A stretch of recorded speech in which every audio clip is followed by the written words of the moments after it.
Ce matin, nous sommes dans la cité lacustre des Kavinyonge. Il est dimanche 16 juillet. Il y a quelques minutes, nous venons de circuler librement. À ce moment 8 heures, nous nous faisons surprendre par ces insectes venus de nulle part.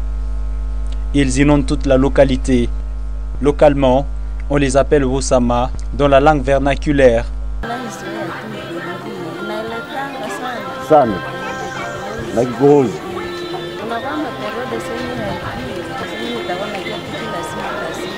Toute l'agglomération est couverte de ces insectes.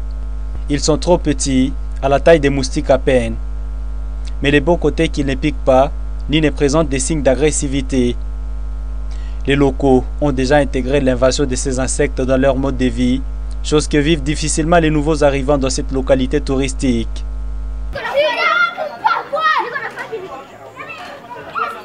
Ce matin, une délégation d'étudiants de l'UAC Butembo se trouve en séjour dans cette agglomération. Ranul Fehangi, un de leurs encadreurs, lui, use de son drapeau pour empêcher le mouvement de ces insectes sur lui. Mais cette jeune fille habitante de la place se rend à l'église sans se gêner, malgré la présence de ces insectes sur sa tête entière et sur d'autres parties de son corps.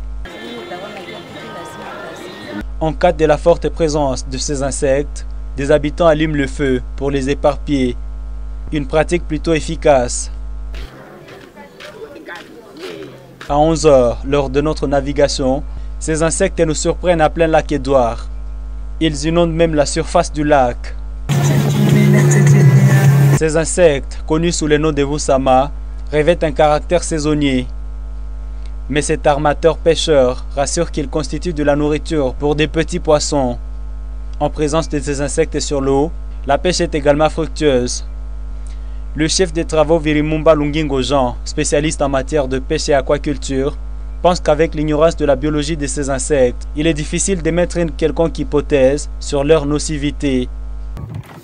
La conviction collective essaie d'émettre certaines hypothèses, bien sûr fondées ou non fondées. Ne connaissant pas non plus leur biologie complète, il est difficile de dire qu'ils peuvent être là tous les jours ou qu'ils peuvent influencer de l'une ou l'autre manière la production halieutique. Mais ce qui est vrai, c'est qu'on remarque des captures de plus en plus nombreuses quand les insectes apparaissent, puisque plus ils sont à surface, plus les poissons ont tendance aussi à les suivre pour venir les consommer, et plus facilement on les attrape. Conséquence, il y en a sûrement, puisqu'on peut avoir des allergies.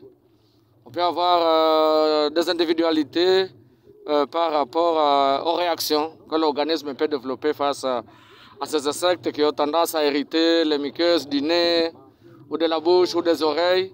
L'assistant Ranul Fehangi pense qu'il peut exister des pistes et des solutions envisageables pour barrer la route à ces insectes pour atteindre la cité. Il y a des pistes et des solutions envisageables, mais je pense que ça peut demander un coût, au gouvernement, puisque si possible, on peut placer des barrières, de sorte de voiles qui peuvent chaque fois arrêter l'entrée de ces insectes au niveau de la cité. Alors ça peut demander un coût et ça demande peut-être une étude qui, pour les experts, ces insectes constituent une partie alimentaire pour des espèces halieutiques. Alors, c'est une façon de dire que nous sommes complémentaires. Et cela fait partie de ce qu'on appelle la chaîne alimentaire ou la chaîne trophique. Alors, c'est une façon de dire que ça peut être gênant pour les humains, mais à contrepartie, ça constitue au poisson que l'homme cherche dans ce lac ici. Donc, ces espèces sont aussi à protéger, mais le plus important, c'est de savoir, la provenance de ces insectes, comment ça se multiplie, comment ça se produit. Qu'est-ce qui fait assez qu'il y a plus que, je peux dire, des morts sur le lac et les survivants, comment est-ce qu'ils... En fait, la reproduction de ces insectes en quelque sorte. Des sources sanitaires de Kavinyonge ne confirment pas la thèse d'une quelconque maladie que ces insectes peuvent causer. Mais elles appellent quand même les habitants à se protéger des Wosama en portant des masques et en couvrant tout orifice du corps pour les empêcher d'y pénétrer.